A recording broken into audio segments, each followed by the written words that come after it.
Kamusta po kayo? Bago po ang lahat, first things first.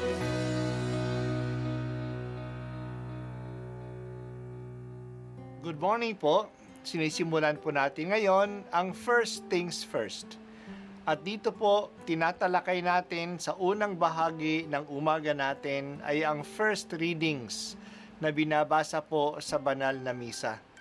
Ito pong tinatalakay natin kasi madalas po marami na tayong alam tungkol sa gospel readings. Pero konti po ang nagsasalita sa first readings. Pero ang first readings, bahagi din po yan ng Biblia, ng banal na kasulatan. Kaya susubaybayan po natin ang mga first readings, basahin po natin at kuminsan kailangan ng basahin ng 2 o 3 beses bago maintindihan kasi hindi po tayo familiar sa mga istorya at sa mga kaisipan na tinatalakay dito. Ang simula ng aklat ni Propeta Daniel. Nang 3 taon ng pamamahala ni Haring Joachim sa Huda, ang Jerusalem ay nasakop ni Haring Nabucodonosor.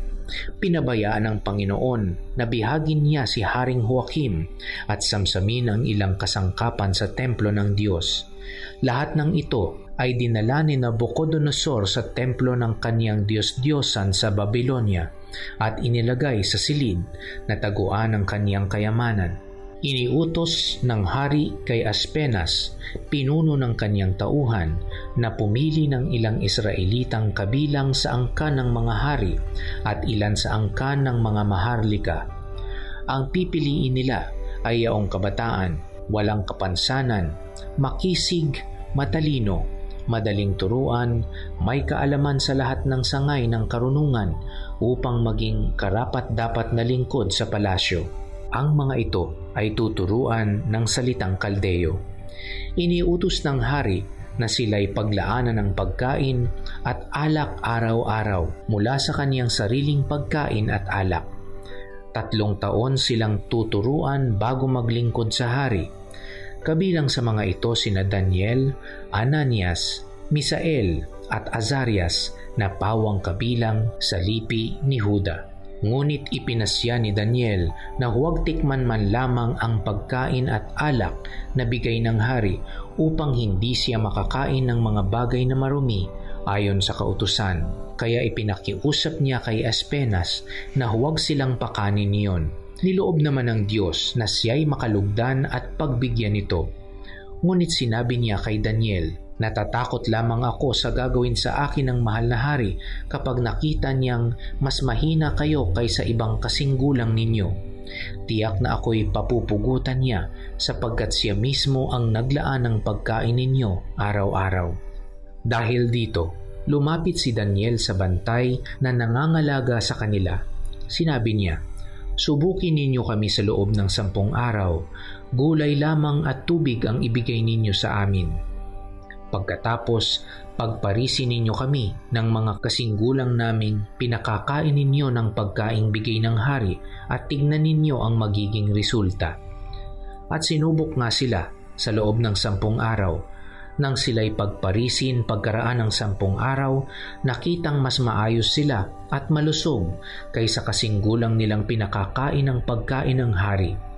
Kaya gulay at tubig na lamang ang ibinigay sa kanila sa halip na pagkain at inumin ng hari. Niloob ng Diyos na silang 4 ay matuto ng lahat ng uri ng kaalaman. Bukod dito, si Daniel ay binigyan pa ng kaalaman tungkol sa pangitain at panaginip. Pagkaraan ng 3 taong itinakda ng hari sa pagsasanay sa kanila, ang lahat ng kabataang pinili ni Aspenas ay iniharap nila kay Haring Nabucodonosor. Isa-isa silang kinausap ng hari, ngunit nakita niyang nakahihigit sina Daniel, Ananias, Misael at Azarias. Kaya sila ang napili ng hari upang maglingkod sa palasyo. Sa lahat ng bagay na isasangguni sa kanila, nakita ng hari na higit na di hamak ang kaalaman nila kaysa mga salamangkero at engkantador ng kaharian. Ang salita ng Diyos. Salamat sa Diyos. Magaling si Haring Nabucodonosor ng Babylonia. Mula sa mga kaharian na kanyang tinalo, pumili siya ng mga kabataan na may i-train upang maglingkod sa kanyang empire.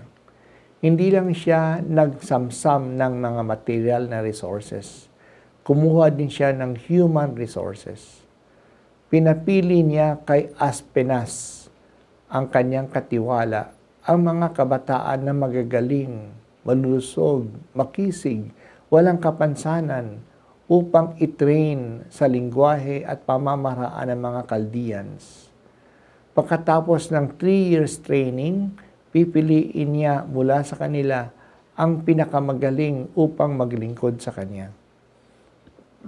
Mula sa mga Hudyo, ang pinili ay sina Daniel, Ananias, Misael at Azarias. Ang mga ito'y hindi lang magagaling, sila ay tapat din sa kanilang relihiyon. Ayaw nilang madungisan ang kanilang pananampalataya kahit na sila ay nasa palasyo ng mga pagano. Ang isang issue nila ay ang pagkain. Hindi lahat ng pagkain ay makakain ng mga Hudyo. May mga pagkaing bawal sa kanila. Kaya upang hindi sila magkasala sa pagkain, hiningi nila na pakainin na lang sila ng gulay at prutas. Maaring ang ibang pagkain sa hapag ng hari ay mga bawal na pagkain tulad ng baboy o iba pang karne o isda na bawal para sa kanila. Mas naging malusog naman ang 4 kahit na gulay lang ang pagkain nila. Pagkaraan ng 3 taon, dumating na ang pagsubok kung sino ang magaling. Sa harap ng hari, nakita niya na ang 4 na mga Israelitang ito ang pinakamagaling sa lahat ng mga kabataan. Mas magaling pa nga sila sa kaalaman kaysa mga magicians ng kanyang kaharian. Makikita natin ang katapatan ng 4 na kabataang ito sa kanilang relihiyon. Sa halip na kumain ng pagkaing nakalagay sa hapag ng hari, gulay at prutas na lang ang kanilang kinain para hindi lang sila magkasala. Siguradong masasarap na pagkain ang nasa lamesa ng hari. Pero minabuti pa nila na gulay lang ang kakainin nila kaysa magkasala. Hindi naman sila naging mahina dahil sa mga pagkain ito. Mas malulusog pa nga sila. Noon pala uso na rin ang vegan diet at ginawa ito ng mga kabataan. Ang mga kwento sa aklat ni Daniel ay nagpapakita na maaari naman palang mamuhay sa gitna ng mga dayuhan at maglingkod pa nga sa mga dayuhang hari at manatiling tapat sa kanilang pagiging Hudyo. Hindi kailangan lumayo sa iba para maging banal at matuwid. May mga adjustments lang nga na dapat gawin, pero maaari silang manatiling tapat sa pananampalataya nila at makakatulong pa sila sa hari sa kanilang paglilingkod sa palasyo ng mga dayuhang ito. Mahalaga ang halimbawang ito ng 4 na kabataan. Ngayon, alam natin na kumakalat ang kasamaan. Malakas ang hatak ng makamundong pamamaraan. Nandiyan na ang karumihan ng kahalayan. Kaya nga may mga pananaw na nagsasabi na kailangan layuan, lumayo, hiwalayan ang mundo upang manatiling malinis. Maaari naman gawin ito. Pero maaari ring maging bahagi ng corporate world, ng gobyerno, ng business na hindi magpapadala sa worldliness ng mundo. Ang mahalaga lang ay alam natin ang ating boundaries, kung ano ang masama at mabuti. Makikita natin na ang 4 na kabataang ito ay madalas nagdarasal. Yan din ang kailangan panalangin upang maging malakas tayo at hindi ma-influensyahan ng kasamaan. Bigyan mo po kami, Panginoon, ng paninindigan upang hindi kami matangay ng masasamang impluensya ng mundo. Tulungan mo kaming manatili sa mundo pero hindi maging makamundo.